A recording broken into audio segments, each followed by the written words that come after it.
All right, let's do it.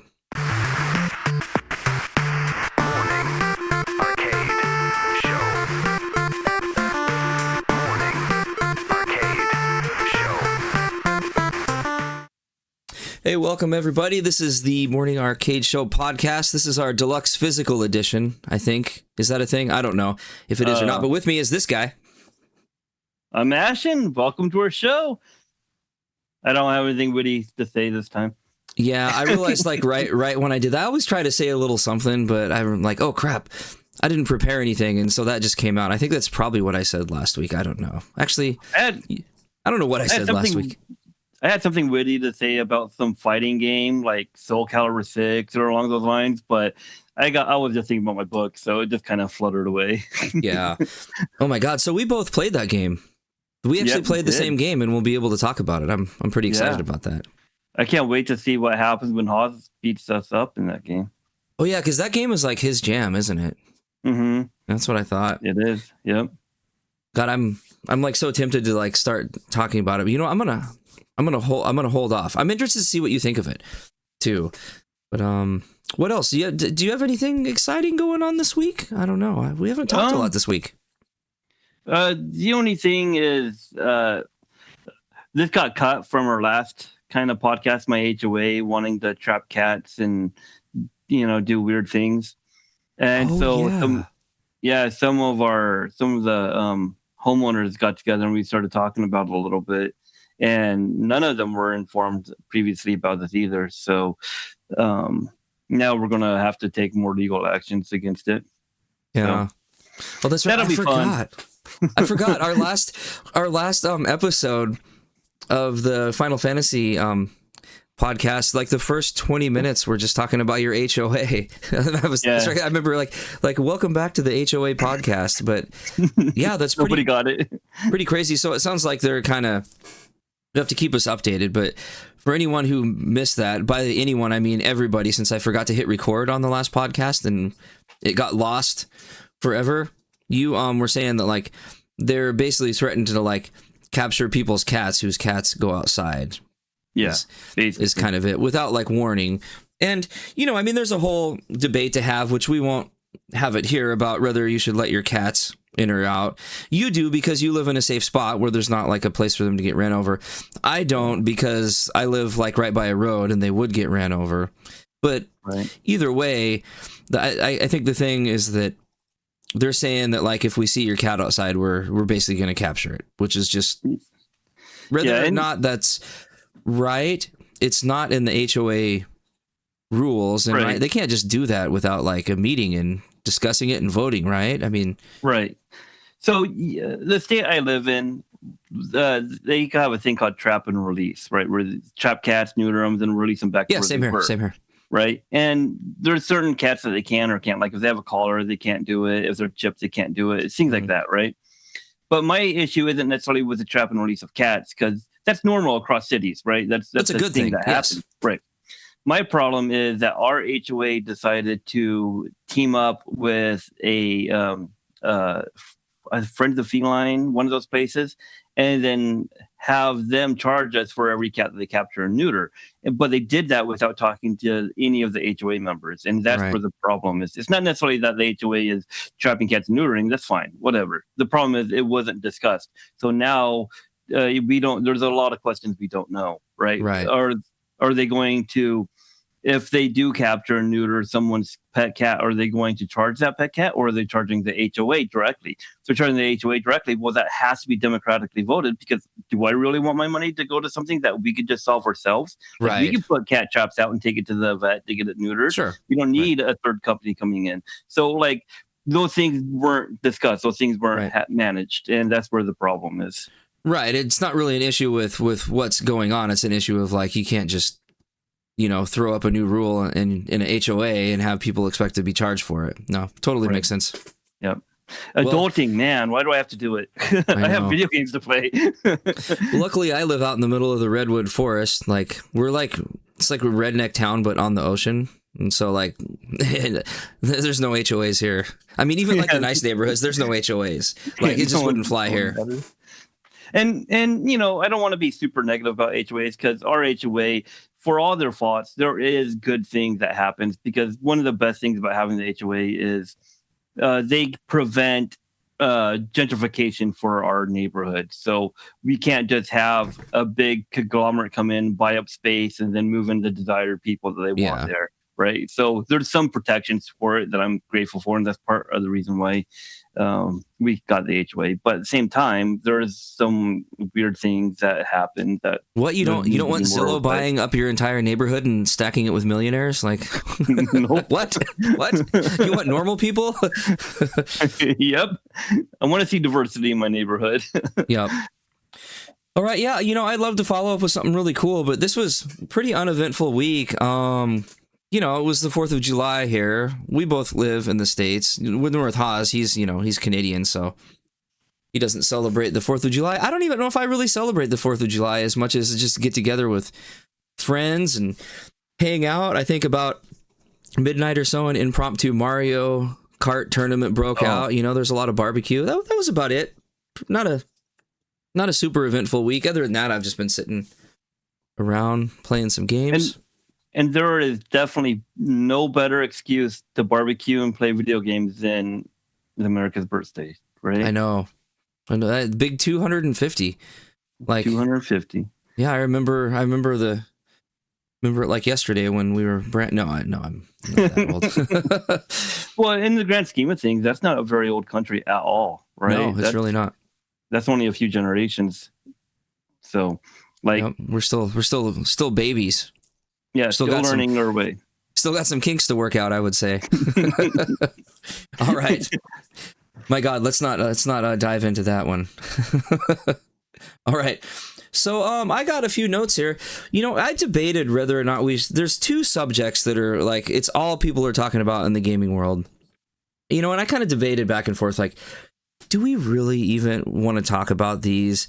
I'm like, well, it's kind of hard not to. So, right. It's just... there's so much negativity surrounding the two main subjects, which are obviously Sony and Microsoft. But I did find something kind of interesting that maybe we could talk about first. In fact, I'll pull it up here.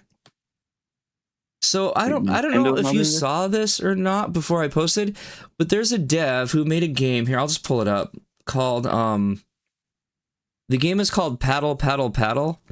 I haven't played it, but you can clearly tell, even just by looking at it, that it's one of those, it's one of those games that, like, people get together and especially, like, stream together. I mean, it's kind of, some people call it a rage baity type of game, but, it's like, I mean, it's, I'm blanking on the name. There's a really popular game, like Peak or something, right? Where people have to get together and accomplish a goal. But there's been kind of a surge of these type of games where they're maybe a little less polished. But this game took off, and I guess the thing is you can beat it in under 2 hours. So people are like bombing the review section with, hey, I beat the game in under 2 hours and I got a Steam refund, because Steam famously has a policy. A lot of people know this. If you don't, their policy is, if you don't like a game, you can request basically like a no questions asked refund policy if you have less than 2 hours playtime, right? So the problem that this game is running into is that it takes less than 2 hours to beat it. So much so that there's even an achievement, just like kind of encouraging people on. There's an achievement for beating the game in under 1.5 hours. So I guess some of the numbers here, the dev tweeted, I guess, something along the lines like, hey, Steam, can we fix this problem? Meaning the people abusing the refund policy. Well, Steam even says that they'll stop doing refunds on accounts. And I've heard people that have refunded a lot of games that have had their refund rights even frozen. But people are abusing it, and he's asking them to stop. But people are also pointing out that this is a rage game anyways, right? Right. He says he's had 55,000 refunds. 55,000 refunds. And that's around a 20% return rate. But a lot of people have been quick to point out these sort of games already have about a 20% return rate. So, yep. I think the problem isn't necessarily Steam's policy or the type of game it is. I think the problem kind of falls into the developer's mission for what the game is. Yeah. Like if I'm going to make a game, I'm going to want to look at all the platforms it's going to go on, see what some of the rules and procedures and policies are. And this, the benefit of the doubt, I'm sure this person did that, right? This company did do their due diligence with those things and still made the game that they made, right? Yeah. So I think the onus really isn't on the players or the consumers because they're following the rules. The onus is on the game maker who made the game and decided, hey, I'm still going to make an hour and a half game. Yeah. Right.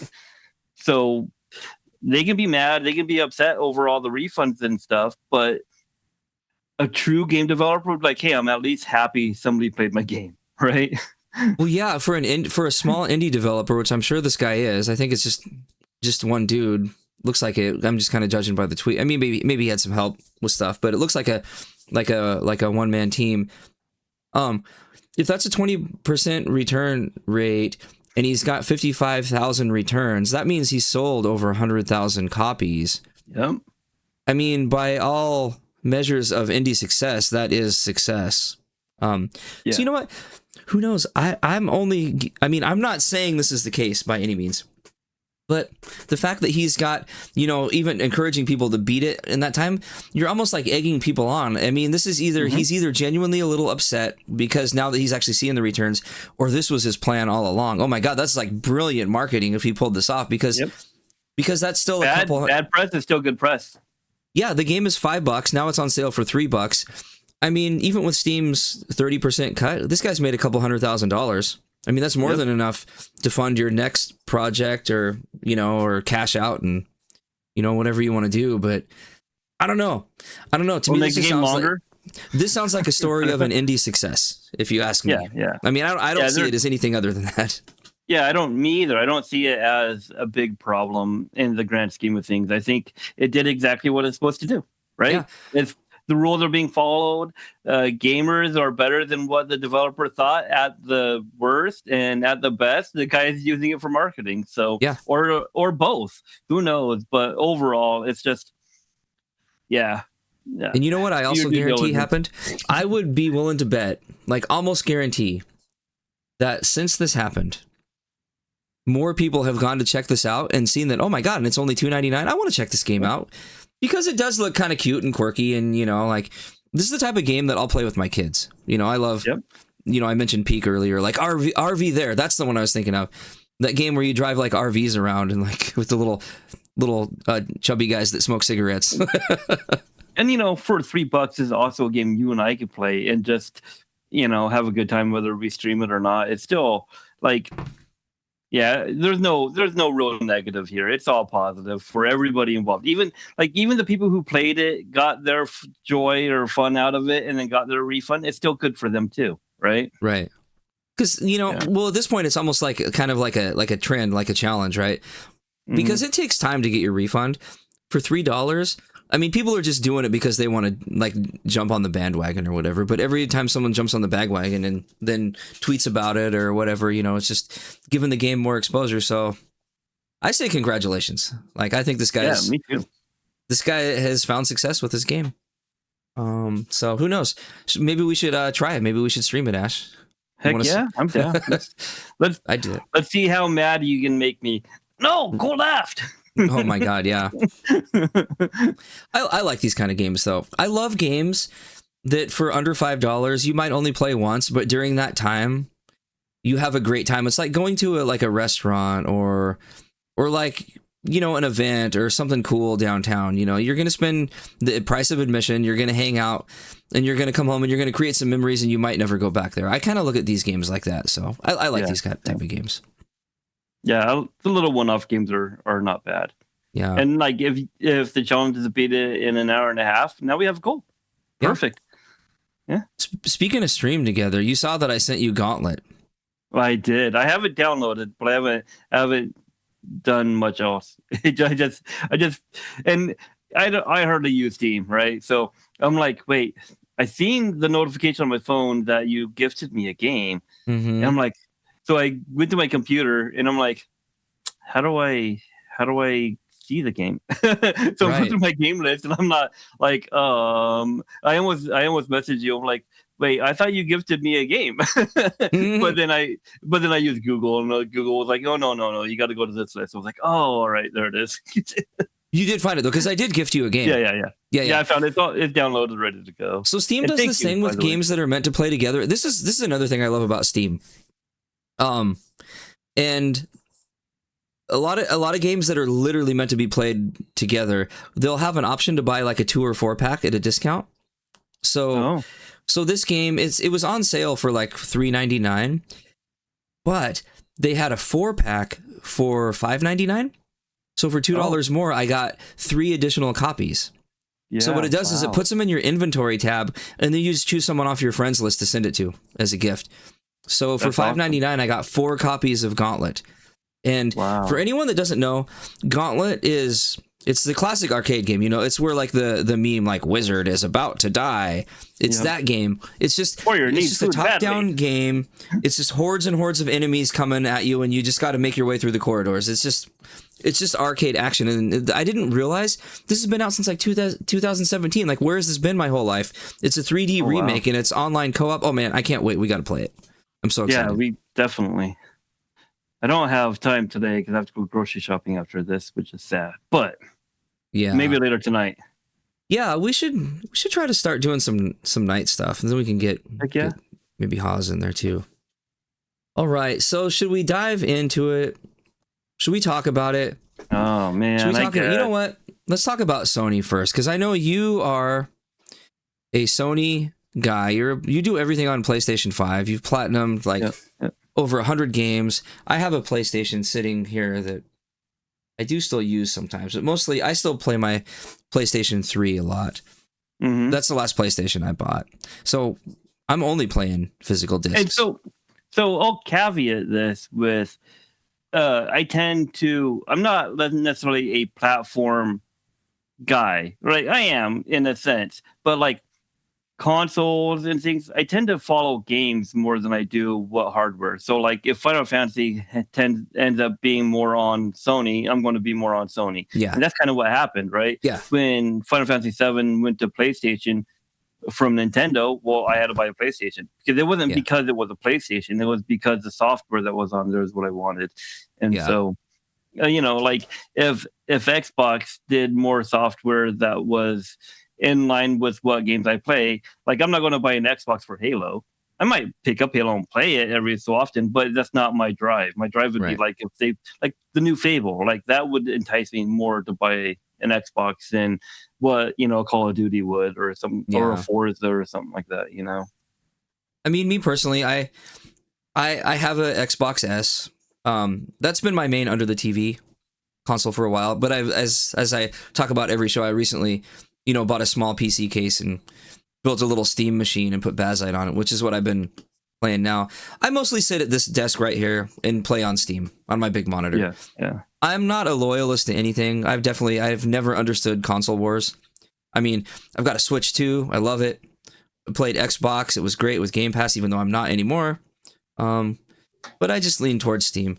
But the whole thing going on right now, I suppose we should mention what we're talking about. I don't think there's anyone who doesn't know what we're probably talking about, but it's the fact that Sony said that they are going to stop making physical games in the end of 2027.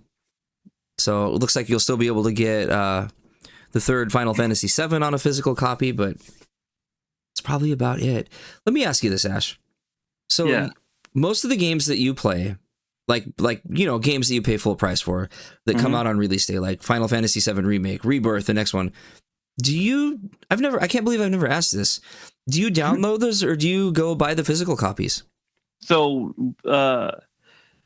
that's a multi-part question, right? Okay. So when I was younger, it was always a physical copy. Mm-hmm. And when I was younger, I'd just buy one game, call it good. Yeah. Every so often, I'd buy 2 of the games. Not necessarily for a friend, but just to have, because I knew like Earthbound, like it's like you buy 2 copies, you keep one for later, right? You have a sealed Earthbound because of that, don't you? Right, I do. That's so cool. And so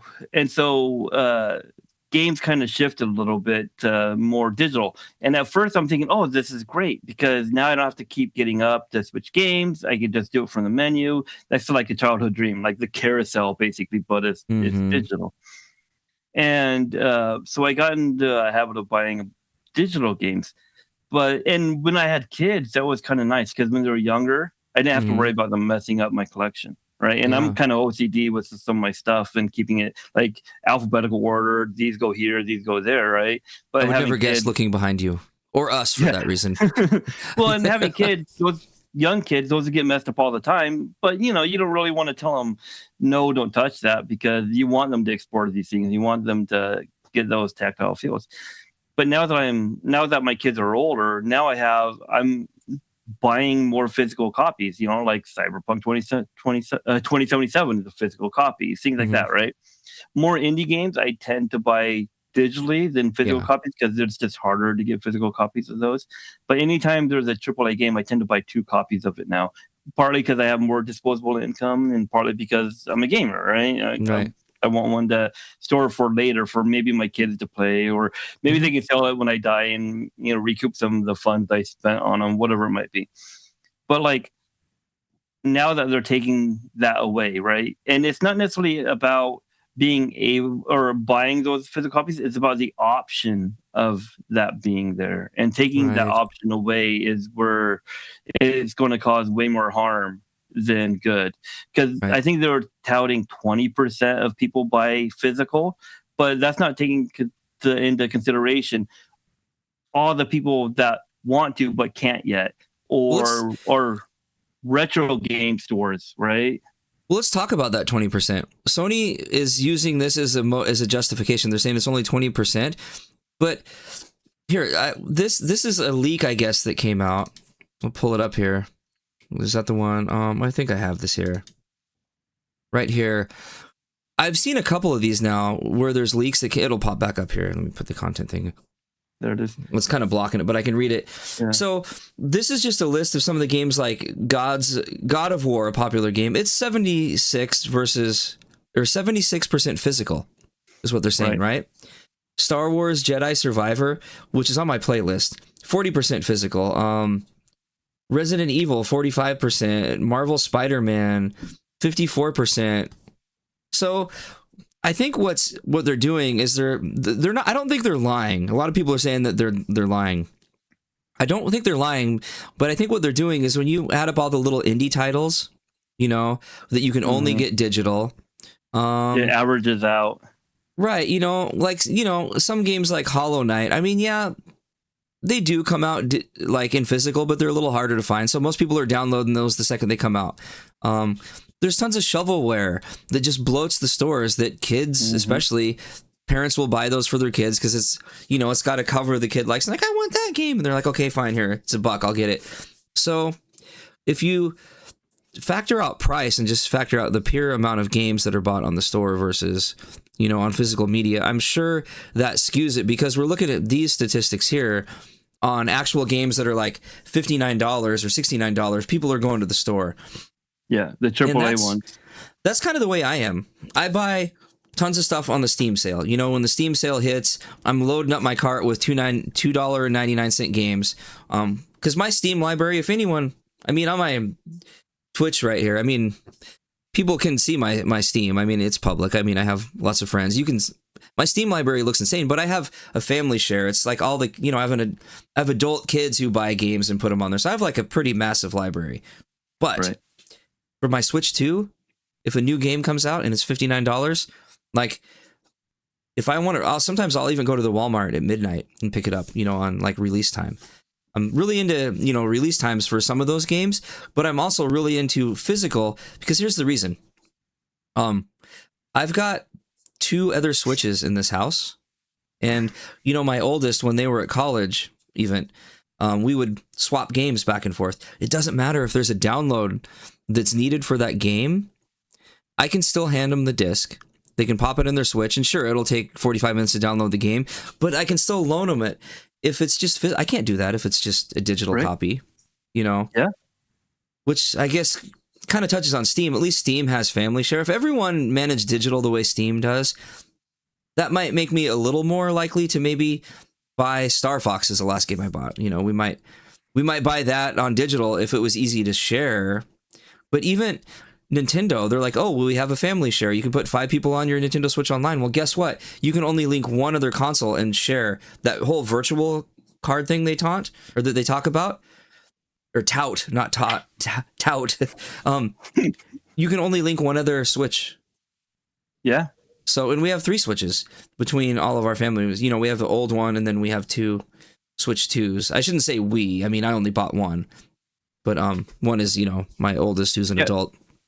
But the upside to physical is far superior than the upside to digital, right? Yeah. The physical, like, I think even Sony did this, 13 years ago, where they're like, here's how you share a game. They just literally handed the physical disc over to somebody. And they were using that as a slight as their competitor, because at the time the competitor was saying no game share. I think it was Xbox or something like that. And so Sony was like coming out of the gate swinging with something like that, and now they're taking that away. Like in a short decade, they're like, this is egregious, I think. And the interesting thing is even game developers and gamers are coming together to say, hey, this is not right. And so a petition has started to stop Sony from killing physical discs. Right. So. I mean, we'll probably put that in the show notes down at the bottom so people can check out the link for it. Oh yeah, I definitely will. I think I have a thing. It's this right here. This is the change.org don't kill games thing. I refreshed it while I was watching. This number was going up fast too, so it's probably getting closer to 200,000. But yeah, we'll definitely put the link in the show notes for anyone who wants to sign it. But yeah, I don't know. It just seems kind of crazy. I think that thing that you mentioned about them actually like sliding the other companies by saying, here's how you share a disc. I don't think that was 15 years ago. Wasn't that like in the last 5 years or so, I thought? I think it was on the PS3, wasn't it? Was it? Oh, I thought it was. Maybe, you know what? Maybe I don't they remember. resurrected it. It's been so long that I don't remember. Yeah. So here's the crazy part. Within the last decade. Here's the crazy part. This is something that we were talking about in our Discord, and this is the sad part. This is why I think that there's a really good chance that I don't think they're going to backtrack. I mean, I think we should sign the stuff. I don't mean to be a downer, but, you know, they're a publicly traded company. They have shares, right?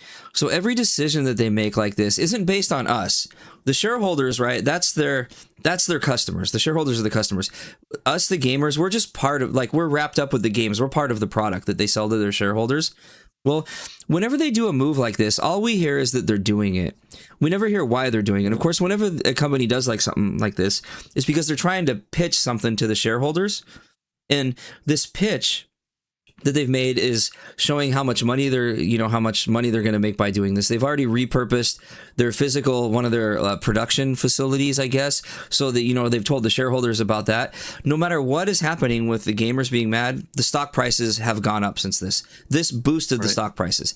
And I keep seeing, you know, Reddit posts and articles and stuff, but no one's talking about that part. This move literally boosted the stock prices. So for them to backtrack, they would have to go back and tell their shareholders that we made a mistake. And it would have to be major for them to do that. And I hate to sound like a downer, but that's kind of what it comes down to. It's always about the shareholders, you know, and that's all this is too.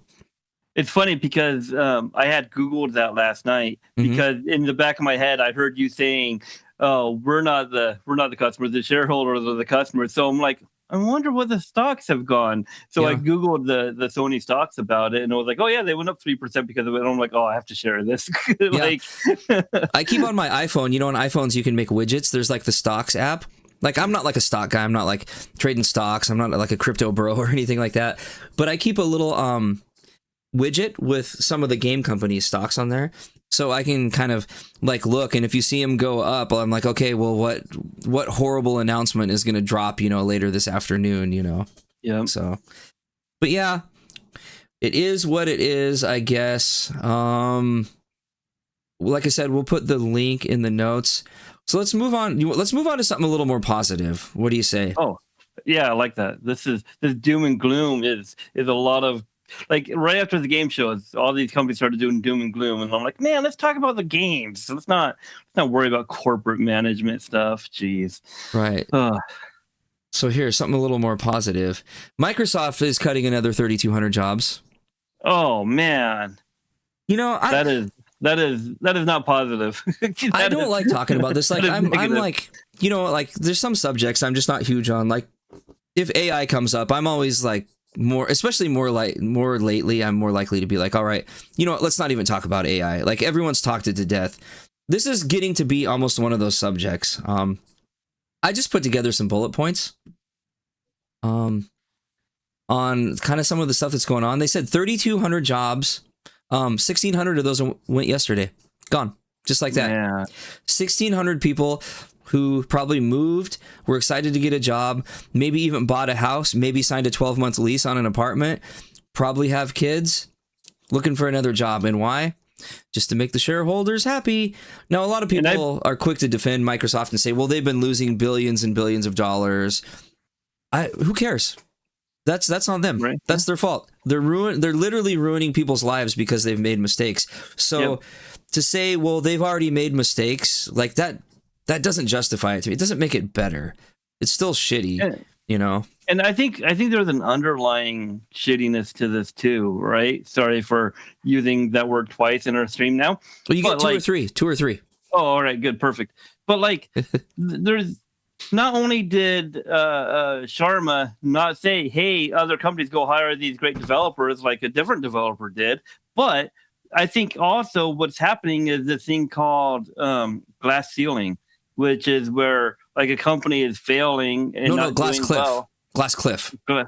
So whatever the term is. It's the glass cliff, yeah. In fact, here, I'll pull it up. Go ahead and carry on. Basically, when a company is doing bad because of the male CEO, then they fire that male CEO and then put in a female CEO to make all the changes and do all the bad things to get it back on track, which is just like ick under ick under ick. Like it's so bad. I mean, this isn't a fact, right? This is just something that it kind of seems like. But as soon as they hired her, like this little thing, because I had recently heard about this in the last 6 months, this term. I pulled it up here. Like it's an official term that these researchers had come up with, right? And if you look up the term glass cliff, there's like countless examples of this. So, I mean, I hated to be negative, but as soon as I saw them hire her, this just went off in the back of my head. And I remember a conversation happening in somebody's stream. I don't remember whose it was. And they were like, yeah, I think, you know, she's crushing it right now. She's introducing the stuff. And I'm not putting this on her. I mean, hopefully she's smart enough to know what was going on if this is the case. And she gambled and said, you know what, I'm willing to take this risk. The pay is good enough. So I don't think she's naive about it. But I remember someone saying, yeah, she's just crushing it. Look at all the games. She's going to make huge changes. And I'm like, let's not put CEOs of any kind, even her, on a pedestal and I said, there's going to be layoffs and it's going to be on her. And they're like, no. And I'm like, okay, well, 'cause I didn't want to argue, but I swear to God, the next day they announced the layoffs after I had this conversation with somebody. So I don't know if the glass cliff thing is true, but it just keeps happening, you know? Yeah. So she says, now let me get this out of here.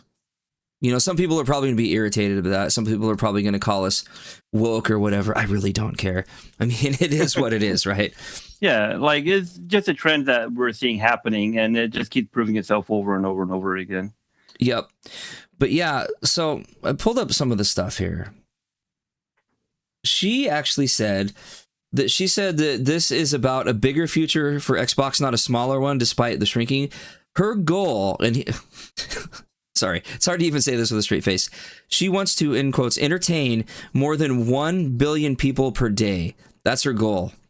To put that into perspective, that's more people playing on the platform than there are on PlayStation and Steam combined right now. So her goal is basically with these layoffs, this is the first step towards being larger than Steam and PlayStation combined. That's her goal.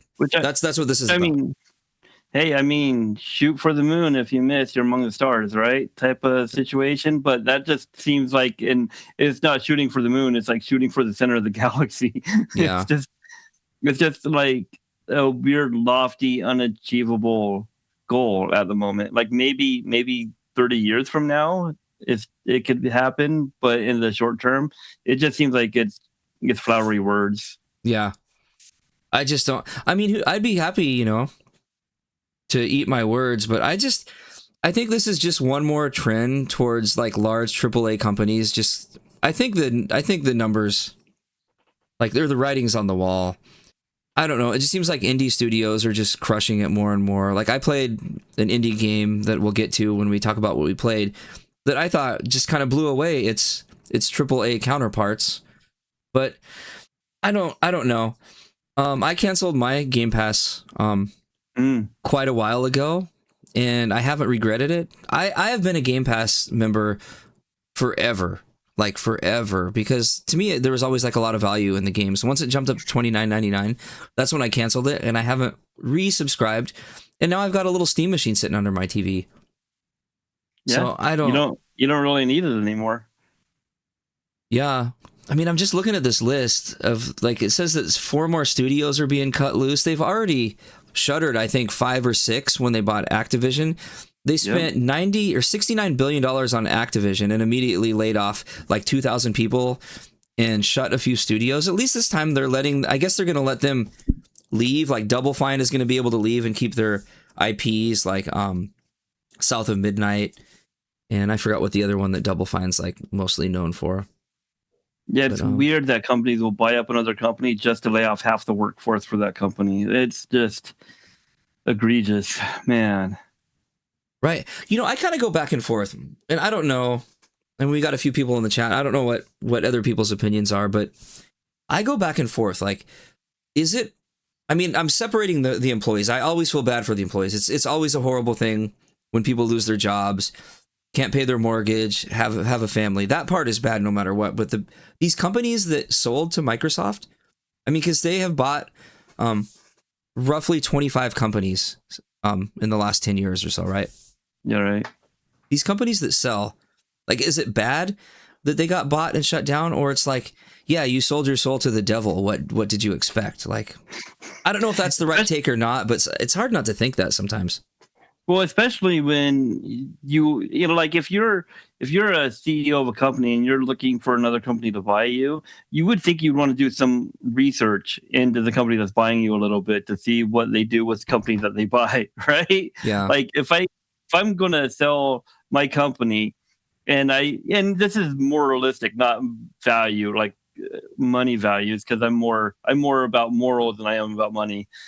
But like, if I'm going to sell my company, I'd want my workers to feel secured and safe and trustworthy. If I look at a company that, when they buy a company that fire half the people, at the very least, I would be like, hey, look, we're selling to a company that's going to fire half of you. You should probably start looking for a job now. you know? I mean, that happened to me. I worked for a startup in maybe like 12, 15, I forget. It was previous decade. We were just a little startup. There was maybe 12 people when I started. And I was like an operations manager there. And the year I was there, we grew to over 100 people, which is crazy, right? And the main thing that this company had was develop the software to like trade in cell phones at like stores, like when you go into like an AT&T store and, they take your old one. The whole algorithm to do all that, to take it in, to refer, like all that was like something that we did. And the owner sold the company, and the first thing they did is they shut us down because they just wanted the patents. That's it.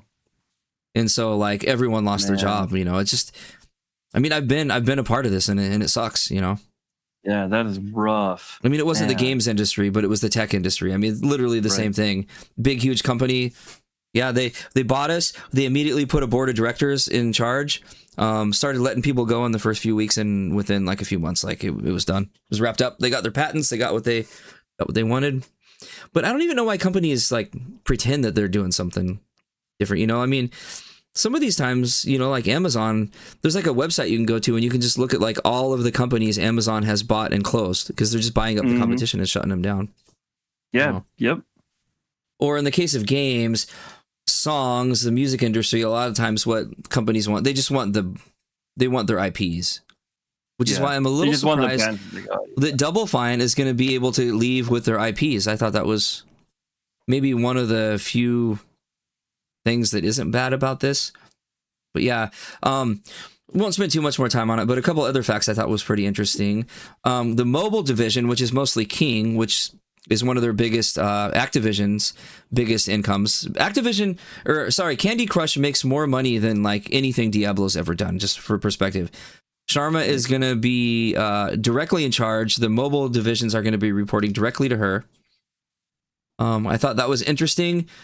And this was leaked. Oh my God. Nothing else matters because your cat is here. Hello, Ezra. Yep. had to make the stream feel a little better because my cat showed up. God, he's so adorable. Now I lost my train of thought. You know what? Oh, I know what it was. And then I'm going to move on. They said that Minecraft is funding almost their entire Xbox's whole shebang there. And Minecraft, it said, also doesn't even perform as well as Roblox. So there you go. That's that statement sums it up right there. That one thing. So a little unknown fact about me, I guess. I'm a certified Microsoft educator. So like I can, in a perfect world, I could teach people how to do all sorts of Microsoft stuff, right? Mm-hmm. And part of getting certified to be a Microsoft educator is learning how to play Minecraft. Really? Yep. You have to know how to do stuff in Minecraft in order to be able to teach people Microsoft stuff. That's funny. Like it's such a large part of it. Yeah. It's integrated into their whole education system. It's absolutely wild. I mean, I adore it. I love it. That part's actually kind of cool. Yeah. Yeah, but at the same time, it's weird, right? It's like, how far have games come for stuff like that? Yeah. God, I had a couple more bullet points on here, but you know what? At this point, I kind of don't care. Like, everyone's talked about this so much. I say we just move on. Like it's not exciting stuff. How about this? I got something kind of cool. Okay. Some information was released. This is from Amazon. So far for 2026, this kind of ties on to physical media. Here we go. Here's something positive, something cool about physical media. Amazon, obviously the biggest retailer, has released some statistics about their games. Games sold so far in 2026. These are the top 5. Would you like to take a couple guesses and see if you can pick a few that are in this top 5 list? Okay. Top 5 games in 2026. I don't think I put this in the show notes. Maybe I did. I don't think I did. You did, and I've seen it, but okay. I have to pretend like I haven't seen it, so I'm going to get them all wrong. Well, let's see if you can remember all 5 of them.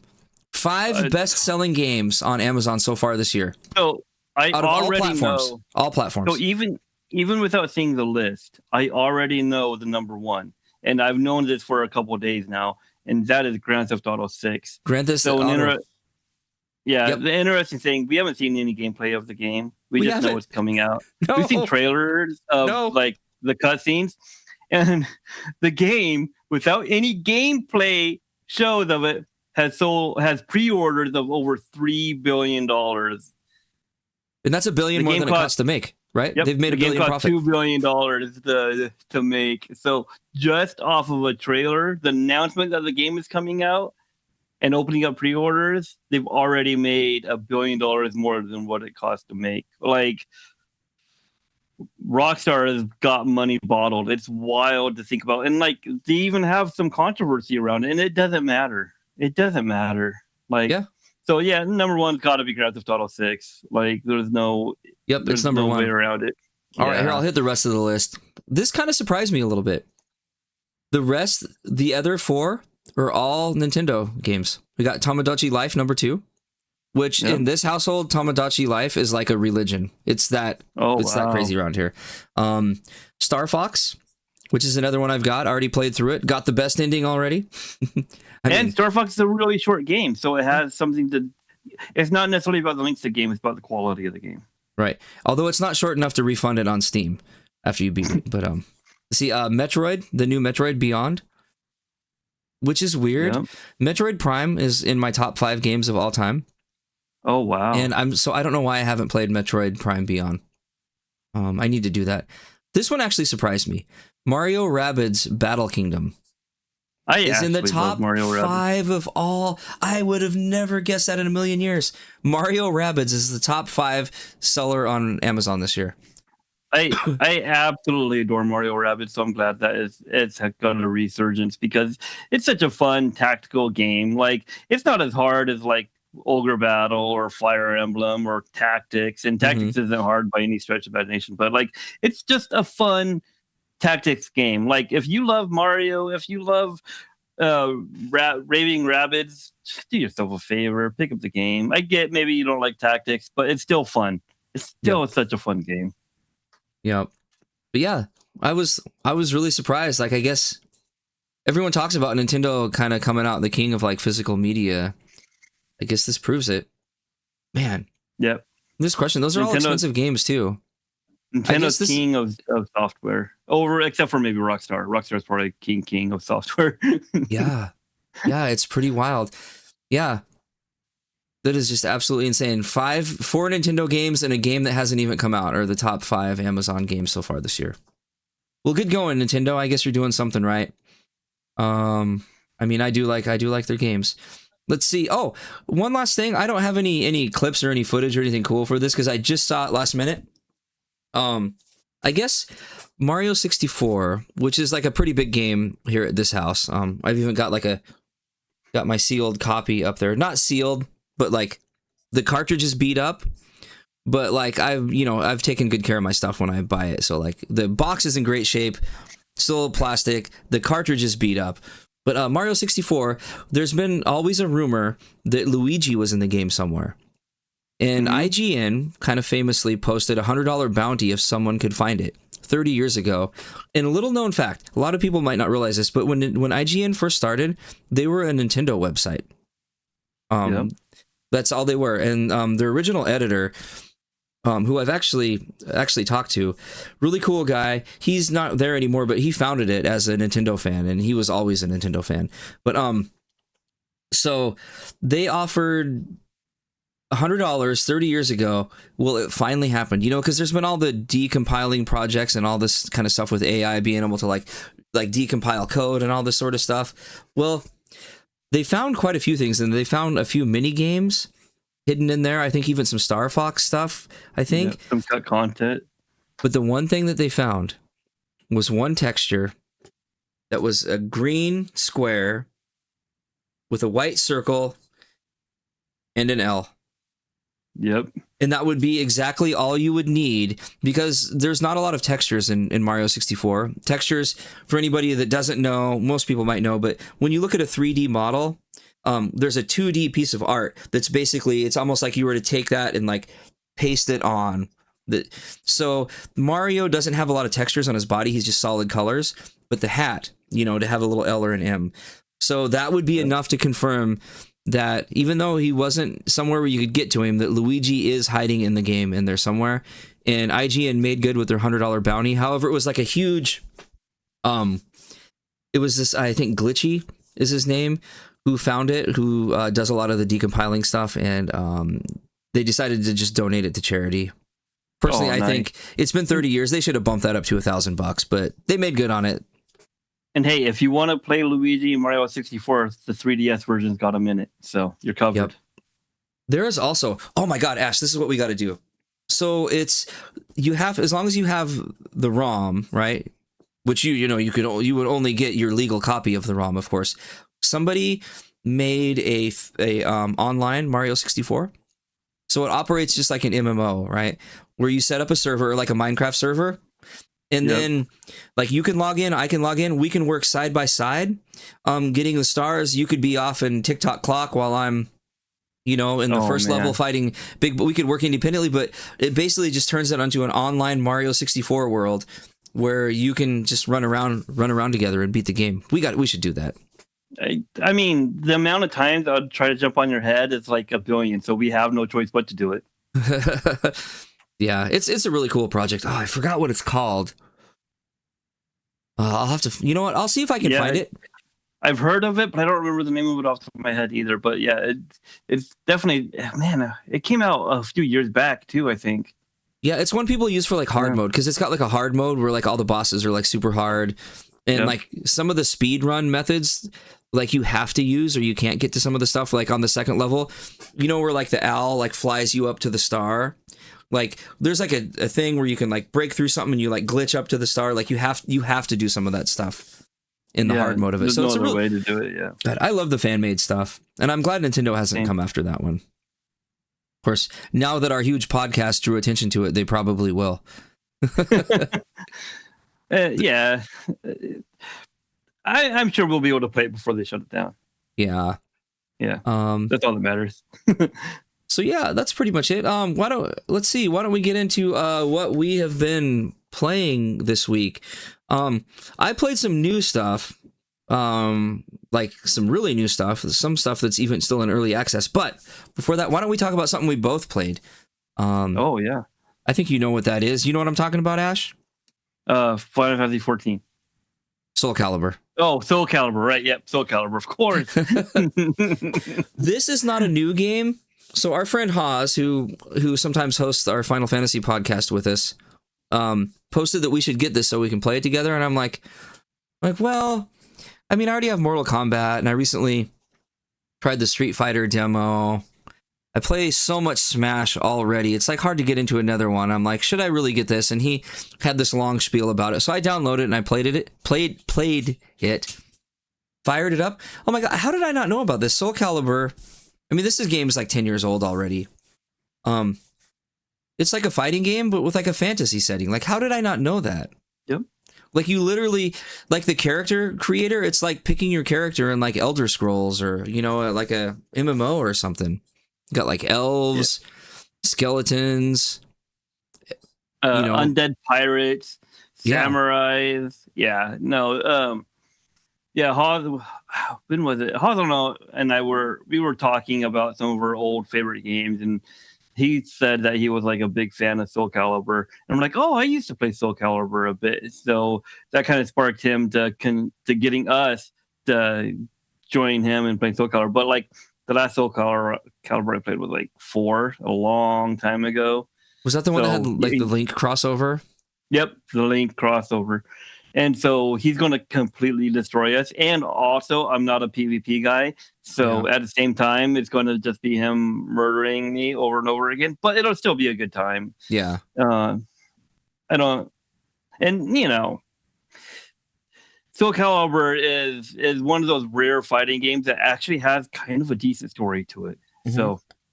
So it's not a complete waste of time or money, because some of the what is it? The light and dark pull of Soulcalibur is really interesting. And if you haven't looked into it much or seen much of it, I definitely suggest checking it out. Yeah, I was impressed. Like, I didn't play a ton, maybe an hour or so. I did the tutorial and made my character, and there's a lot of lore. There's like this whole thing about like swords that get split apart, and like now you have one, and so I like the concept of it. It looks like it'll be kind of fun just to play through. Like I said, we're not like breaking new ground here by any means with an older game, but I don't know how I missed this. This is like right up my alley. I like fighting. I like fantasy. So probably stick to it. Now, I just wish we could maybe like team up, like a 2v1, then maybe. Oh, a tag team, like what Tekken Tag Team would do. Mm-hmm. That would be fun. No, I don't think that this game might have it, but I doubt it. But so Haza will still beat us all up, but that's fine. It'll make him feel good. You know what? For some reason, my brain just like went on like a side mission here. Do you remember? There was a Square Enix game called like Toe Ball or something like that. Does that ring a bell? Toe Ball 1 and 2. Yeah. Yeah. Yep. Toe Ball 1 and 2, the precursor to Guys. Yeah, so that was like a fighter game, a 3D fighter game that had like a story. Mm-hmm. I recall. God, it was at the used game store here in town, which I mentioned this before. We surprisingly have a decent used game store, and they had a copy of it, really good shape, and it still had the Final Fantasy 1 demo disc with it, which was like a big selling point for it. It wasn't too bad. I almost bought it just to like, it seemed like a really cool thing to have in the collection. I didn't, but now that I'm playing this, like next time I go in, I hope it's not there, because I might end up buying it. Like, I don't know. Toe Ball is kind of hard actually too. Yeah. So definitely worth a playthrough if you haven't. I've played it. I haven't played through it. I think a friend had it. I didn't have a PlayStation 1. I had a Nintendo 64, but my other friend had a PlayStation 1, so we go back and forth. I think that's where I played it. I don't remember. Somebody had it. There's also, after Toolball 1 and 2, Square also made another fighting game called Urgai's God Bless the Ring, and that game actually has Cloud and Tifa in it. Oh, wow. It's a 3D fighter you run around. Yep. Be fun. Maybe I'll have to take a deep dive into Square fighting games. Because, yeah, it's just something I hadn't really thought about. And even when I saw it, I was like, yeah, that's cool. But now after actually seeing this, for some reason, like, I do this weird thing where when I play a game, it reminds me of another game, and I'll play that instead. So one of our chatters, Tonic, said that Ivy is his go-to character. What's going to be your go-to character? Not your custom-created character, but, like, do you know some of the roster, what some of the cast are in this? I know nothing about him. No. All right. No, I made my custom character working through the tutorial. I think we're moving around India, I guess, at first. Yep. Okay. So Ivy is a female character that has a whip sword, so it can has two transformations: one whip, one sword. Oh, by the way, not to be confused with Ivy Sword, who was also in the chat. Right. I thought that was kind of funny. Then, so my go-to character tends to be Cervantes, which is like a pirate captain, ghost pirate captain. But he's notoriously hard to use, so I probably won't pick him to play against Hawes because I don't remember any of the combos or any of the things with it. And I think I'm trying to remember what Hawes' character was, but I don't remember off the top of my head. I think it might be Ivy, but I think that's wrong. You know, the hard thing about these type of games is when we were younger, you had your favorite fighting game. That's all you played. And that was it for years. But now with so many games, it makes it hard to remember all the combos. And with like all kind of like the different variations of like Souls likes and stuff that all have their different little like kind of niche moves. You know, like even Strangers of Paradise has like a few little niche moves that are like a play on the Souls. Like there's just so many things to remember. So it's hard to jump in and out of some of these games now. I'm going to be a Killer Instinct fan forever. That's my fighting game. Yeah. One of them has, I think it's maybe Virtua Fighter that has a new one coming out that's supposed to have like a really big story mode that looks like crazy. It looks like a movie. I'm excited for that then. One of these I have to tell you a story about Virtua Fighter because I got a fun story about it. We just don't have time for it on this podcast. Well, I mean, why not? I mean, we've got a podcast to talk about video games. Why don't you go? Unless this is like an hour. You know, even who cares? Well, lay it on me. So my brother and I, we used to be big into the fighting games, right? We played the Street Fighters and we played the Killer Instincts, and we got into Tekken quite a bit. And we had a friend that would come over and we just beat him up on Tekken all the time. And he would get so mad. Well, he decided to run home, grab his copy of Virtua Fighter, which my brother and I had never played. And he was like, this game, I'll kick your butts at. We're like, all right, cool, load it up. He didn't win a single match against us because he didn't understand that the y-axis was a thing. And so you just keep circling around your opponent, poking at him until he died. And he just never caught on to that tactic. And we just kept beating him at it, which is weird because Virtua Fighter was one of the first games with that 3D mechanic. And yet nobody still ever used that 3D mechanic. Like you'd almost need to be a gamer that grew up with the Mario 64 and the Zelda Ocarina of Time to understand what that third dimension was. See, this was Khan. This was Khan's downfall on the Wrath of Khan. He forgot that third dimension. Yeah, exactly. Yeah, exactly. Yeah. So it's cool to see where fighters have come from that third dimension. Virtual Fighters was one of the first ones to do it. It's not the first one. In fact, one of the games we'll be talking about later was the first one. It's kind of funny, like, you know, like they're all 3D now, but they still, you know, just fight on a 2D plane. Where this, it actually kind of threw me off at first too. The whole, like, you know, walking around and being able to spin around your opponent, like in 3D, I thought was kind of interesting. Like, I just completely forgot that was even a thing. So, yeah, we're all used to Street Fighter than Mortal Kombat's, right?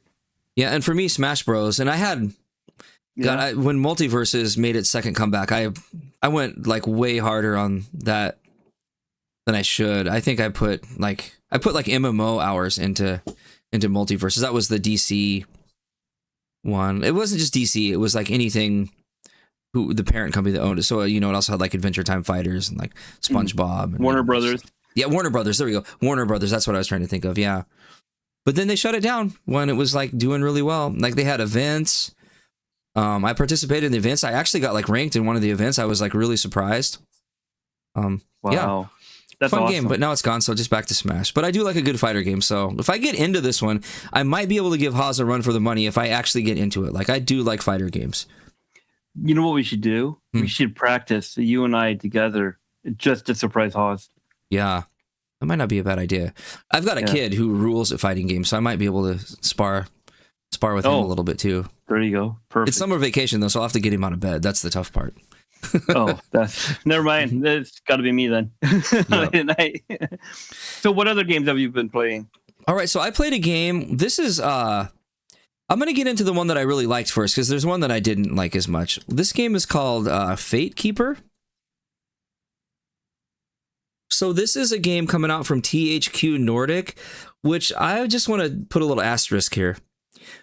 We talk about how Capcom is crushing it. THQ Nordic is another one of the companies that I think are just crushing it. It doesn't matter if it's like new IPs. Like The Life of Goldman is another one that I played on here. That's one of their upcoming games I played the demo for. Or just like some of the remakes. Like they took a kind of a famous one of a good success of theirs. They took the Kingdoms of Amalur, which is a game just like riddled with problems. Like the owner like bankrupted a city, making it. There's all this drama, but the game was really good and it got lost. Well, THQ picked it up, remastered it, and actually added new content in every for it. Usually you get these companies like Aspire or Asper, however you say it, that will make ports of old games. Minimum effort. THQ, when they do a port of old games, like they take the job serious. And I thought it was just crazy that they're taking games from 10, 15 years ago and adding new content. It's just crazy. But anyways, I digress. This is kind of like, I don't know, is Oblivion like a term? I don't know. That's kind of what it reminds me of. The open world adventure. Yeah, but you always hear about like, how pretty games look, and I'm not super into like games that look like hyper realistic, but every once in a while you play something that just kind of takes your breath away, and the capture frame rate here might not be doing it justice, but this game looks so good. It looks like when they do like an Unreal 5 demo, like to show what the engine can do, and you're like, yeah, but you're never going to be able to play a game like that. So I set everything to ultra on this, and it is still buttery smooth. Like I'm getting, like 90-ish frames per second.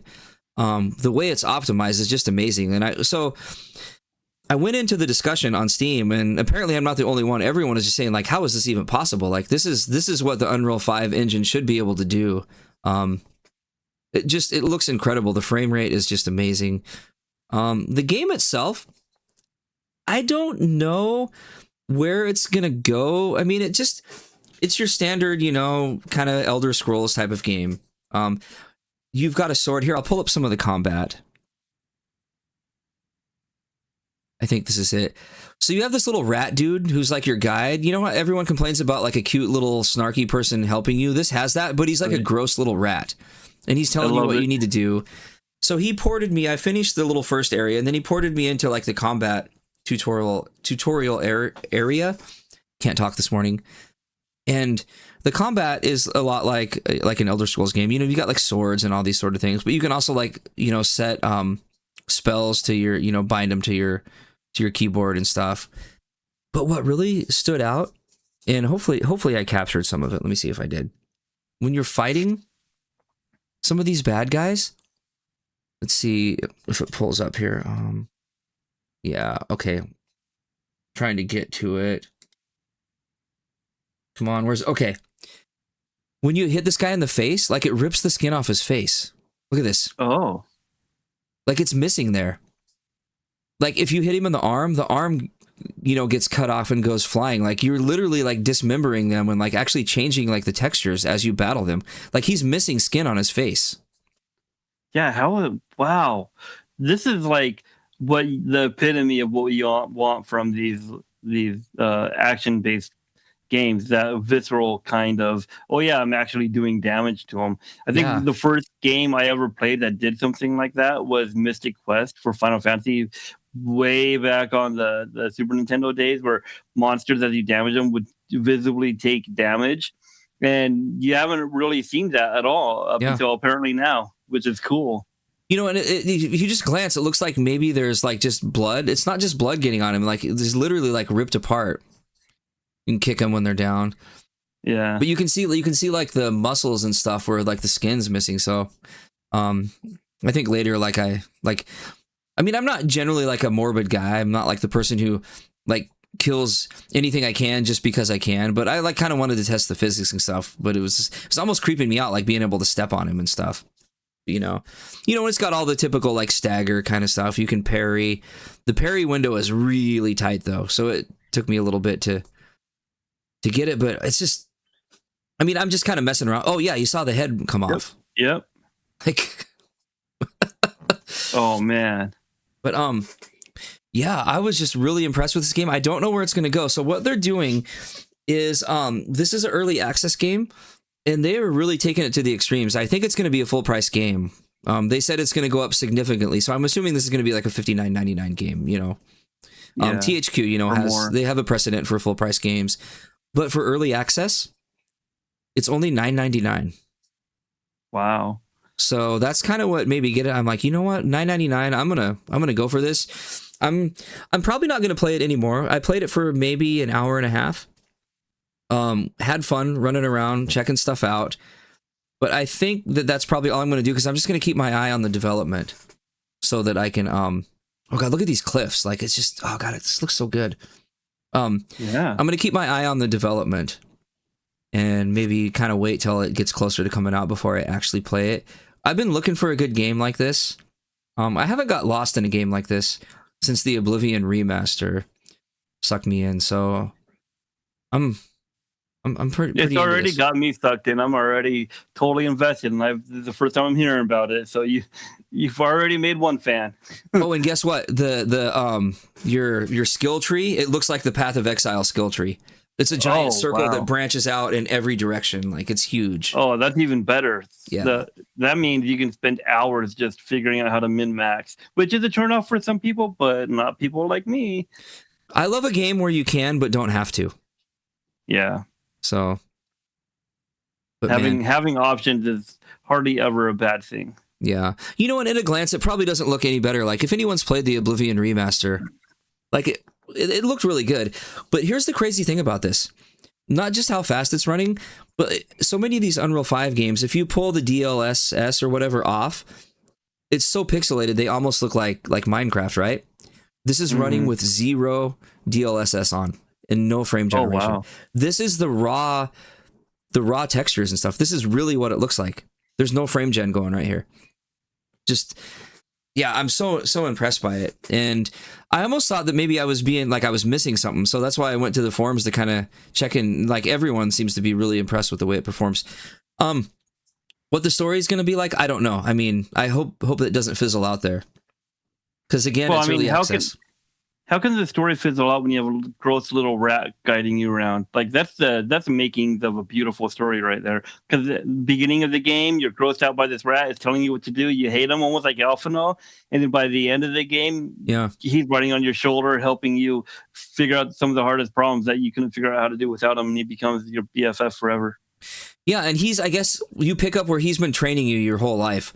So, like, in order to get to this area, I had to, like, go through some portal that I had to find. Like, the first step is find the portal room up in the mountains, right?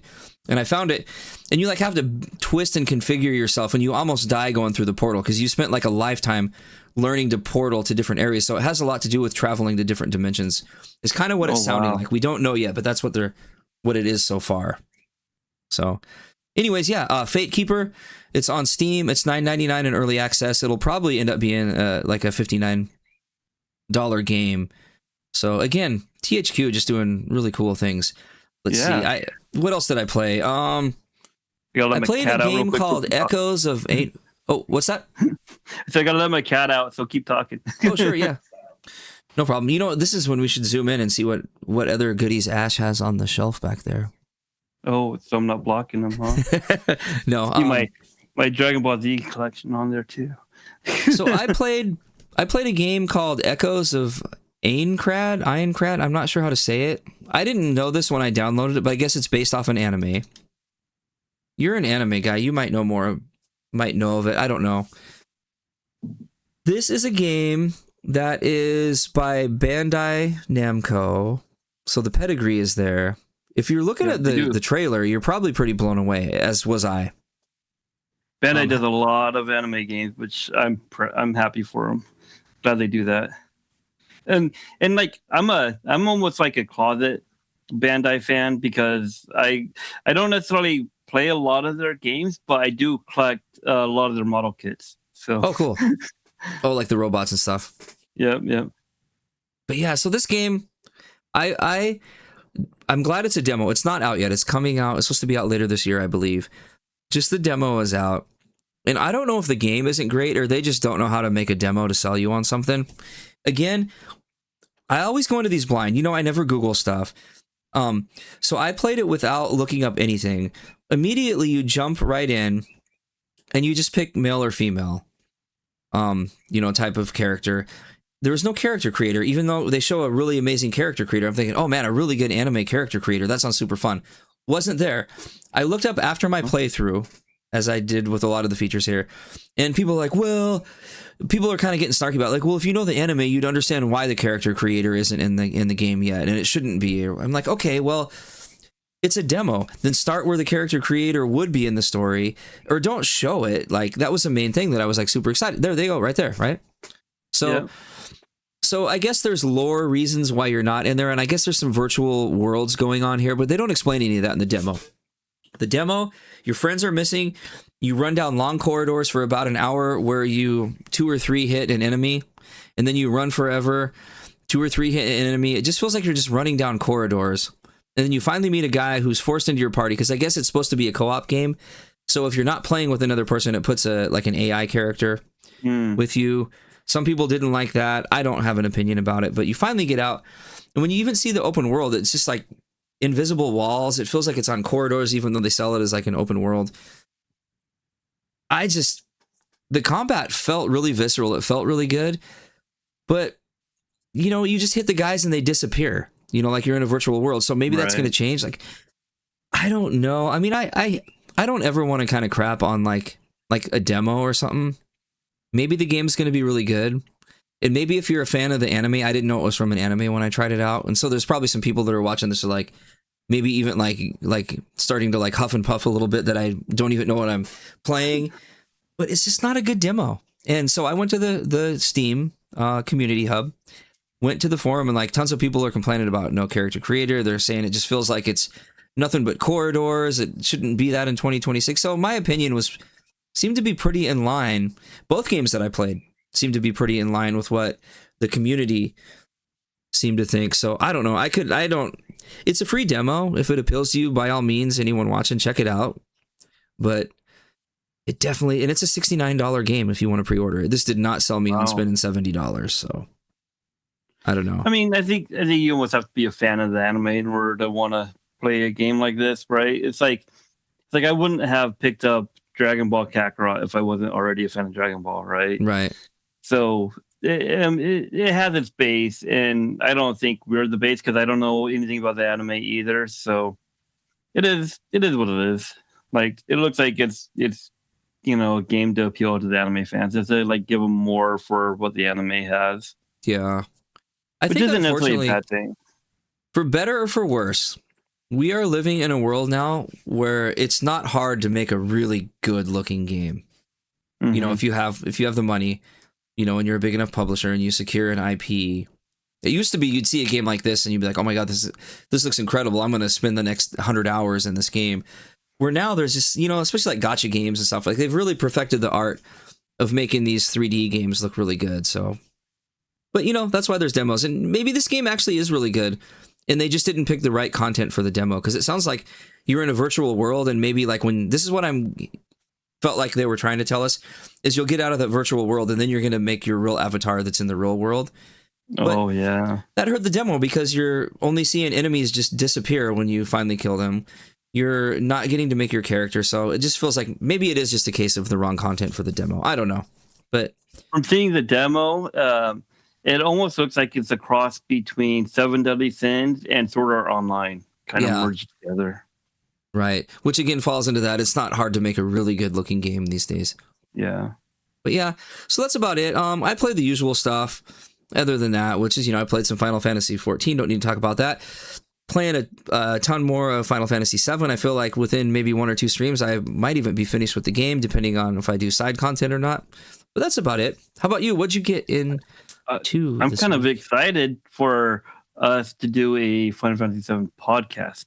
Spoilers, the whole 9 yards. Just can't wait for that. I'm super excited. Yeah. So games I got into, some of the quick ones. So I've been playing Tactics. I'm on the grindy part where to get the platinum for it, I have to grind all the jobs maxed out. And if anybody knows Final Fantasy Tactics, that's going to take a while. So I'll be doing that for a while, just sitting there grinding out points. 14, keeping up on dailies, doing the grind on that one. But some of the new games. So I finished Elliot. So I swapped in a little indie game called Night Swarm, which is like Vampire Survivors, but maybe toned down a little bit. And it's 3D. 3D, and you're like a little chess piece. You're not like an actual moving figure. You're like you hop around, right, on your little mini. Oh, I didn't see that. Thing. Oh my God, you're right. Yeah. Oh, that's so cool. And then you have like armor and weapons and equipment and powers to level up, and you even have multiple characters that you could choose, similar to games like other Bullet Heavens.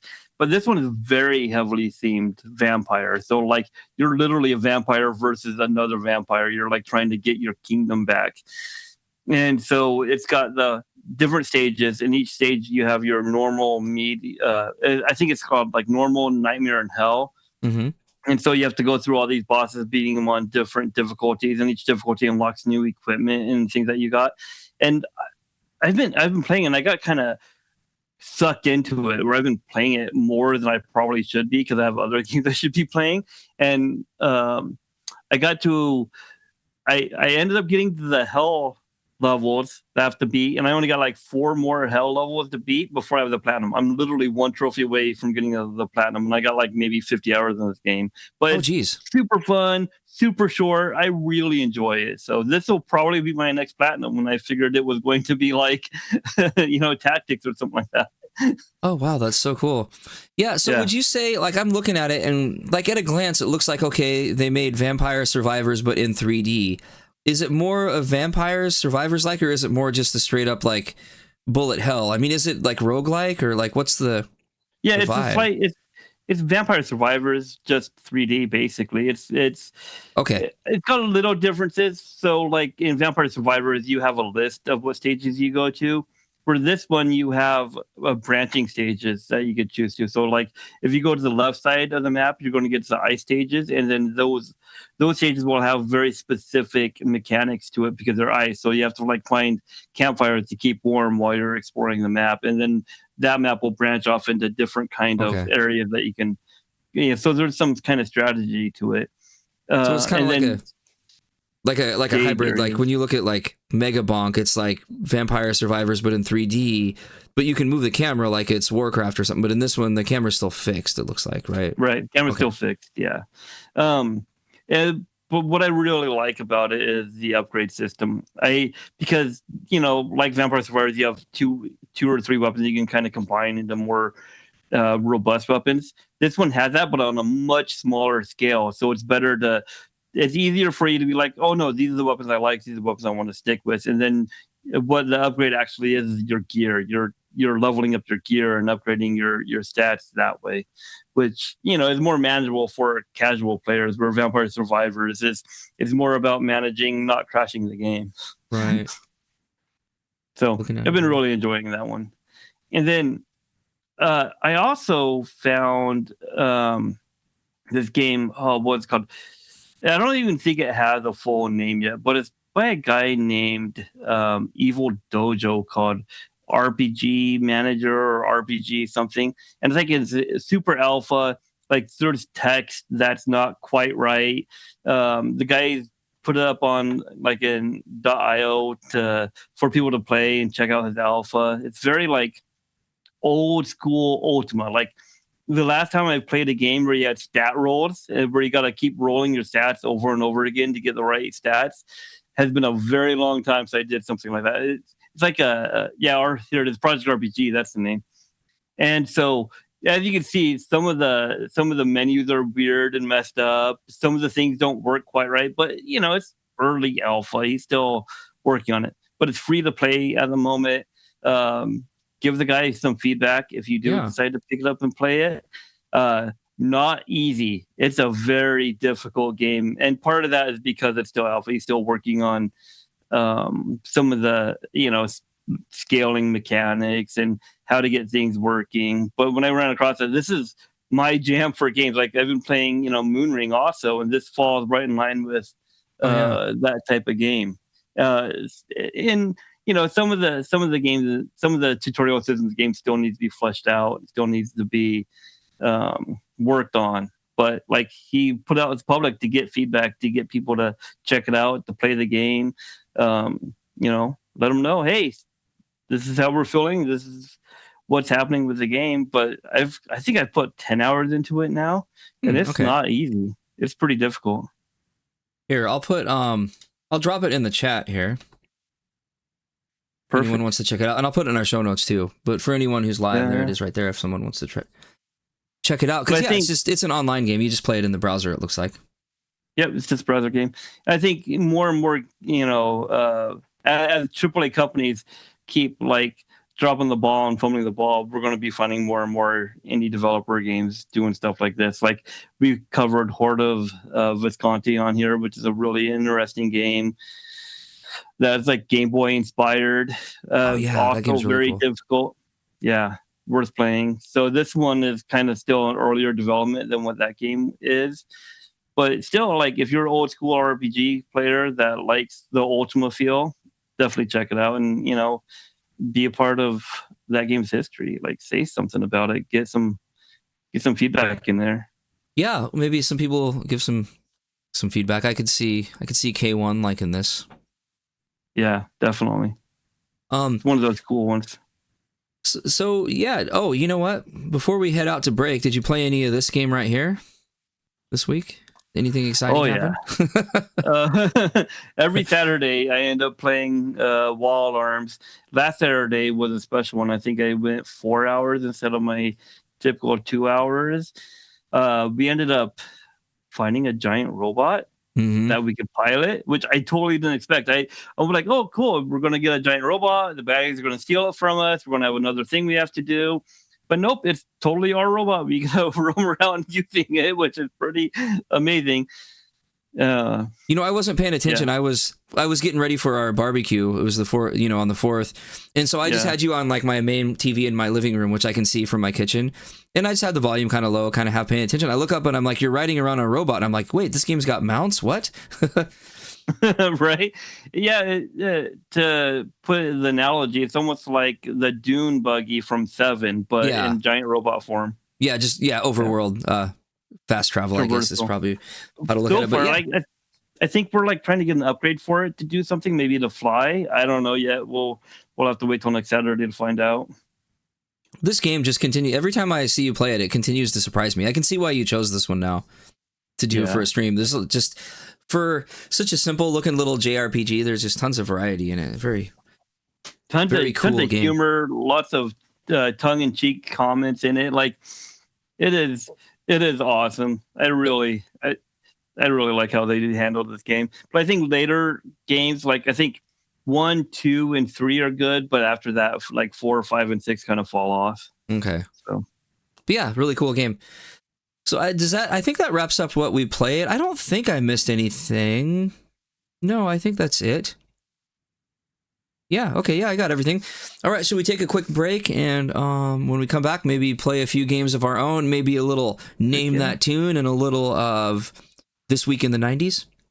Heck yeah, let's do it. All right, let's do it. We'll be right back. All right. Welcome back to the break. I think we're ready. You know what would be nice? Oh, you know what? I'm really surprised. So, we stream this for anyone who's listening to the podcast later. We stream this live on Twitch when we record it. That way, there's no chance. That way, if we make a mistake, like there's nothing we can do about it. We just have to keep rolling, right? But so Twitch runs ads every once in a while. And I'm always thinking it'd be so awesome if we get it timed out perfectly. We are in time with the Twitch ads within like 20 seconds. Complete coincidence. I like it. Yeah. Perfect. In fact, it says the Twitch ads are ending right now. Not that anyone listening to the podcast cares about that whatsoever. I just thought it was kind of cool. Yeah, I mean, serendipitous. Nothing that happens sometimes. Nothing but professionals here, folks. Nothing but professionals. Speaking of professionals, why don't we listen to some music that some professionals made that knew what they were doing when they created these songs and play a little bit of Name That a Tune. Name that video game tune specifically. Are you ready to play, Ash? I'm ready. Let's see how many of these I get wrong. I need to keep score, but I think you got at least one of them last week. A lot of times you get both. So. I try not to make them too hard. Oh, I know what it was. Last week we did I think we did Blaster Master. Got that one. If viewers go back and rewatch, they can find out for sure. Yeah. That is true. Maybe I'll go back and rewatch. I need to keep score. All right. Let's put that on the to-do list. We're going to need a little keep score thing going here. All right. So the first one here, as always, there's 2 levels. One will be from a specific system, and it's the real song right from the game. Level 2 is a little more difficult, and it will be some sort of musician or group covering a song, and it's not always from the same system. But this week, for level 1, we're starting. This is going to be PlayStation 2. Ashen, did you play much PlayStation 2? Quite a bit, but mostly RPGs. All right, well, here we go. Dark Cloud. This might be your week. Are you ready? Yeah. PlayStation 2. Here we go.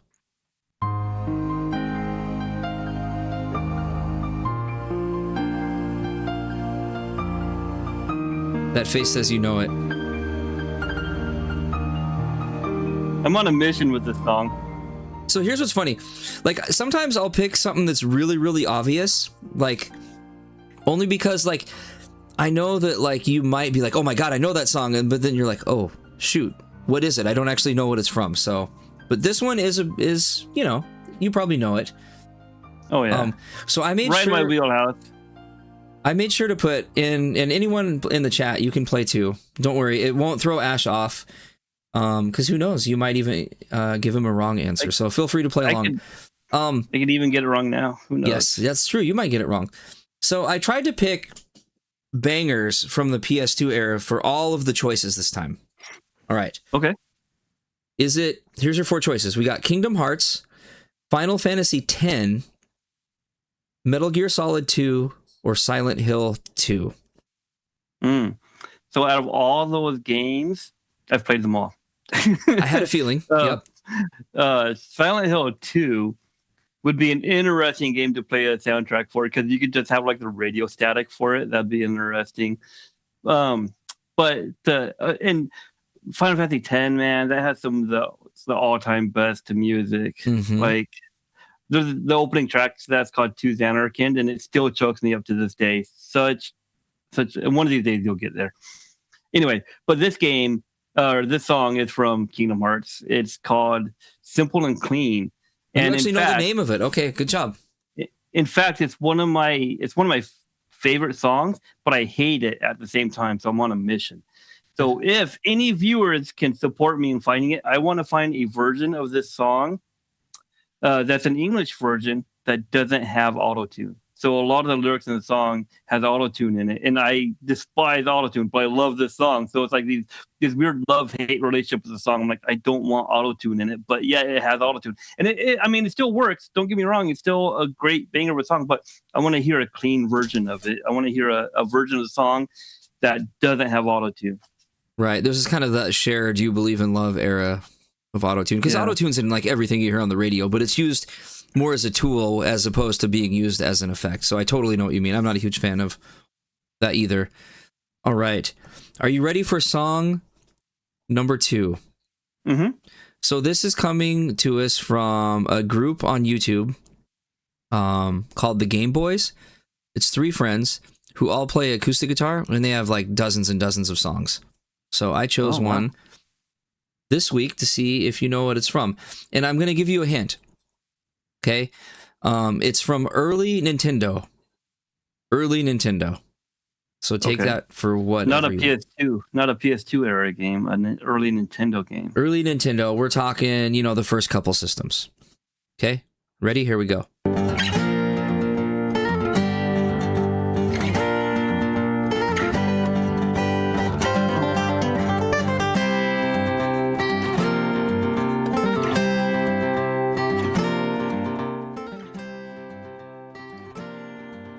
All right. It sounds really familiar. Oh yeah. Okay, perfect. This is what I love, finding songs that sound familiar, but you just can't quite put your finger on it. When they're done by different instruments, it does that to your brain, where you know it, but you can't put your finger on it because it's not the right instruments, right?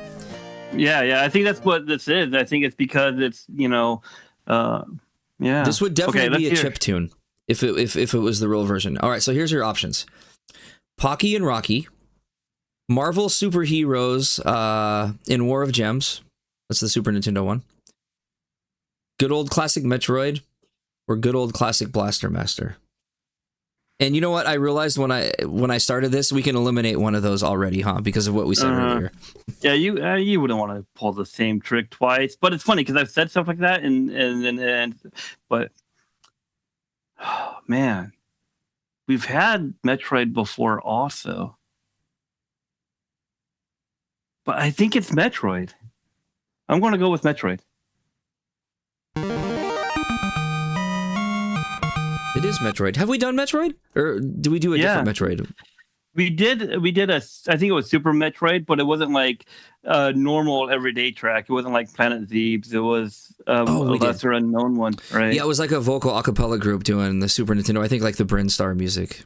Yeah, Brinstar. I think that's what it was. And it's weird because I almost said it wasn't Metroid, but something in the back of my head was like, no, you've played this. You put hundreds of hours into this game, So like, I knew it wasn't like War of the Gems, which I've played a little bit of, and I definitely knew it wasn't the other one because I wouldn't know what any of the music for that would be. So, yeah, I've played Pocky and Rocky, but if somebody was to play the music right now, I wouldn't recognize it. But you never know. Yeah, I think it's a classic for some people. But that one I knew I played and it sounded familiar, but it's like it was off, like off tune. Not necessarily off tune, but off instrument, as you said. Like it was just different enough to be like, wait a minute. I know this, but I don't know this. Mm-hmm. So the multiple choice saved me there. I wouldn't have got it without the multiple choice. Nice. I'd like to think that I would have got that one, but you never know. Like it would have been like, oh my God, it's right on the tip of my tongue. Yeah.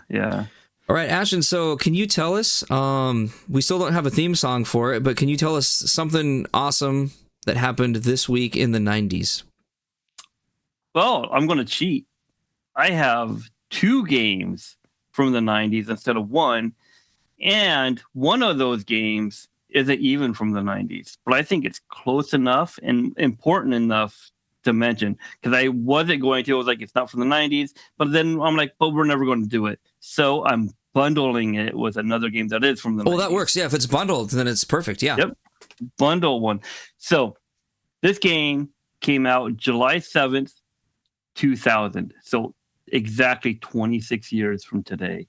And I know some of the fans that listen to our podcast already know what game this is from just what I said. Should I know? Am I being stupid right now? Have we talked about this already and I should know, or? So it is the hardest platinum I have. Okay. Can I guess? Mm-hmm. Is it Final Fantasy IX? It is Final Fantasy IX. Yeah. Right? Oh my goodness. This is the one that took years and like spreadsheets and everything, right? Forever. And I wasn't even after I got the hardest trophy, I wasn't sure I was going to get it, because it's just, there's so many intricacies to this, getting the platinum for this game, that you would think, oh, it's just a jump rope thing that's hard. Nothing else is hard about the game. Like the other Final Fantasy games, they're all pretty easy. Not 9. 9. Well, how hard is just the jump rope thing? Because that's the one that is like the most infamous. Yeah.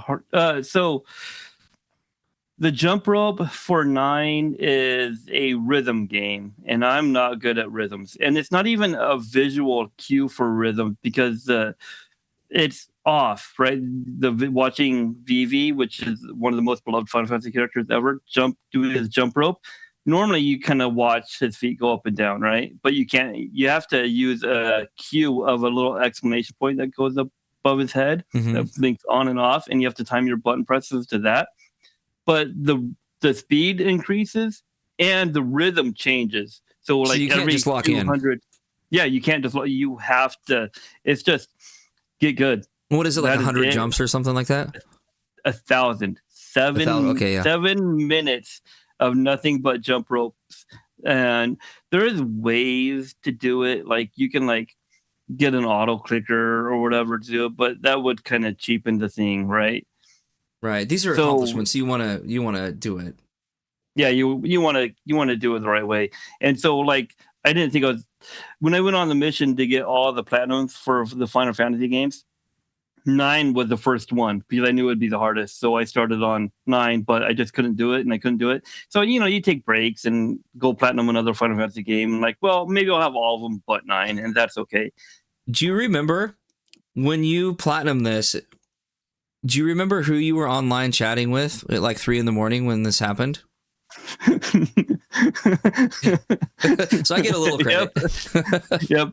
Buddy was there supporting me the whole way. And I think the last trophy I had to get was like 10,000 kills. So I was like running around in circles, talking with Buddy and Hazaho. And it doesn't keep track of how many kills you've done. You just have to keep going until it pops. So when it finally popped, I was like, yes, finally, because I didn't know where I was at. I could guesstimate maybe, but at which point did you wish you just had a clicker and you would have been counting the whole time? I didn't even think about it because I had good friends, so it was fine. But yeah, Final Fantasy 9, one of the greatest, and like I even think 9 should be considered a 90s game anyway because it's a throwback, right? After 7 and 8, they were like, let's make a throwback game to the older Final Fantasy. So it's already got that 90s. And let's face it, they made it in the 90s. It doesn't matter if it came out in 2000. They made it in the 90s. So you know what? Yeah. I'm going to allow it. Here, I'm going to give you one of these. Aw. There you go. Thanks. All right. I got 3 of them this episode. So you had something else, right? Yeah, the other game, the one that I originally was going to do and still doing apparently, came out July 7th, 1993, and it's very much in theme with the fighters that we've been talking about, and specifically with weapon fightings, not with just fists. What year? July 7th, 1993. I give you another hint. It's 93. Yeah. Was that Mortal Kombat 2? Nope. Oh, okay. I guess I'll go for another hint. Developed by SNK.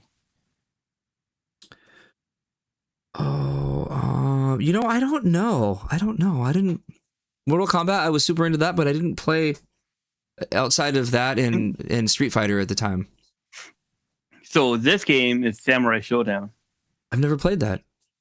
Oh, it's one of the first fighting games that actually have weapon-based fighting games, much like Soulcalibur, where the weapons are more the story of the show than the characters.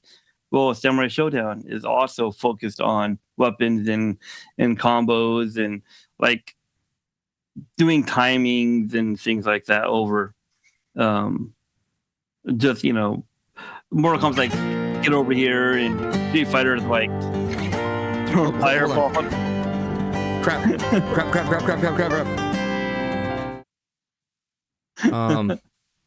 Perfect. Hold on, it's probably gonna start up again. Hold on one second. Yep, you got it. There we go. Okay, sorry about that.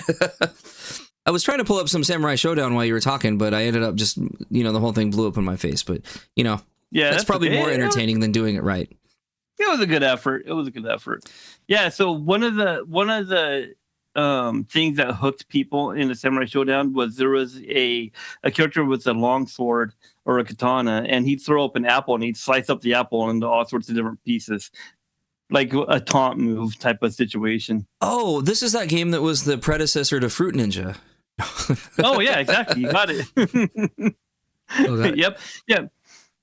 It was more about doing tons of damage to people instead of lots of combos to people. Yeah. So Yeah, I just never played it. Every once in a while, it's pretty rare that something just like slips through the radar, like, or slips by the radar, and I just don't know about it. But every once in a while, and whenever I hear about a game that's kind of classic that I didn't catch, like, it just makes me want to go like check it out. So yeah, maybe I'll see if I can find it on like the MAME emulator or something like that. Samurai Showdown tends to be packaged with like SNK compilations because they'll put a bunch of their games into one compilation, put them all out there, and Samurai Okay. Showdown tends to be. So I could potentially find it on Steam, like a Steam arcade pack or something. Yep. So those are the two games I had. The next one, The Vault, I'm pretty sure you know of. I'm pretty sure most 90s kids know of this, actually. What And do I we think I got? say that about most of the items. So the hint for this one is it started in Hawaii over milk caps. Oh, I think I know. This is Pogs, What isn't is it? it? It is Pogs. It is You Pogs. got it. Started with milk. I didn't know that. I never got into Pogs. But I mean, it was hard not to know about them. Yeah, it was in Hawaii, I guess it was a milk cap game that eventually exploded into what the 90s kids know as Pogs, which are these little kind of circular chips with graphics on them, like favorite characters or cool stylistic sayings, and you trade them. But the way you trade them wasn't your normal way of trading them. You'd get a heavier kind of Pog. I think it's called a slammer. Yeah, and so you stack them up and you flip them over, you slam them down, flip them over, and then you'd trade them with friends that way. And then parents would be calling the school saying, like, my kid got ripped off. And, like, I know this caused a lot of drama for, like, teachers. A lot of schools ended up saying you can't bring Pogs to school anymore. Yeah, because of that. Gambling. Yeah. I remember baseball cards were when they got really big, they got banned, too, because, like, people were trading, and then you go home and then Dad would be like, what? You let him trade your Ken Griffey rookie for a Bo Jackson? Like, what are you thinking? And then, like, call the school mad and, like, got all out of control. I think Pogs was the same way. Pogs were just a little after my time. Like, I had probably graduated already when Pogs came out. I think. Because they were late 90s, right? I think so, yeah, late 90s. Yeah, so I was already, like, too cool for Pogs when they came out. Oh, man, they were already banned by the time you got there. Yeah, I was too cool for Pogs, but I was still, I was completely fine staying up all night playing Mario Kart. So, But to be fair, Mario Kart was the better game to play. Pogs, I never really got into Pogs, but I had friends that had Pogs, and I was just like, I don't understand the appeal when I could just go play, Time Splitters or something along those lines, Time Splitters. Yes, that's right. I forgot about Time Splitters. Yeah. Oh man. Out of all the shooters, I think Time Splitters and Time Splitters 2 are my two favorite shooters. I played them, not a lot. I fall into the camp that a lot of people fall into that are around our age of, me and my roommates lost a year of our lives to GoldenEye 64. Yep. And I mean, I had one roommate who like lost a job over it. Oh man, don't you gotta be at work? He's like, yeah, but it's okay, just one more round, and you do that a few times. And I never lost my job over a video game, but I have known people who have. But oh my god, I played so much GoldenEye 64.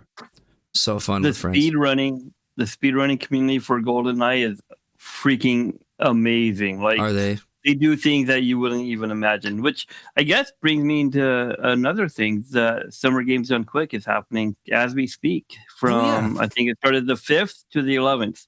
So if you're into that, be sure to check them out. They're doing the charity for Doctors Without Borders. Yeah. I saw you put that in the chat. That's a great thing to check out. And we're about to wrap up our show. So anyone in the live Twitch can head right over to their Twitch channel when we're done. And for anyone who listens to this later, I will put a link in the show notes. At least I will try to remember. I need notes to remind me what to put in the notes.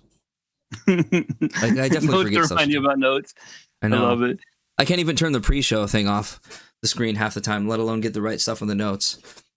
I should make a mental note. After I post a podcast, you should check the notes for me and be like, hey, buddy, here's all the stuff you said you were going to put in, but didn't. No, I couldn't do that. I might leave a comment on it saying, oh, here's some of the stuff that was missed. But you know what? People, if they get the physical edition of our podcast, they don't have to worry about that. It just comes with it. Oh, and it's easier to share with friends. Yep, absolutely. Speaking of sharing with friends, Ash, where can we find you at before we head out here?